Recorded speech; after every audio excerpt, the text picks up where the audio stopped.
set bjørne i fjernsynet før, fordi der har man naturligvis set, hvordan de bare står nede ved floden dagen lang og bare langer den ene laks op på bredden efter den anden. Så alle, der har set brunbjørne i fjernsynet, de ved naturligvis, at brunbjørne spiser laks. Men i virkelighedens verden, så er det altså et fåtal af deres bjørne, der lever af laks. Det kræver nemlig, at man bor nær en af de her laksefloder, hvor lakse de svømmer op imod en meget stærk strøm. Så der kræver det altså nærmest ikke andet end for brunbjørn bare at stikke et hoved i.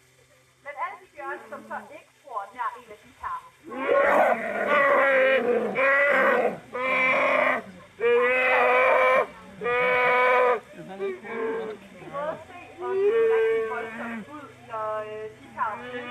sådan lige kommer op om sådan en kvart folde her.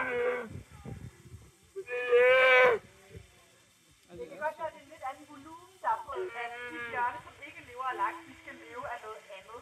Og det kan jeg så også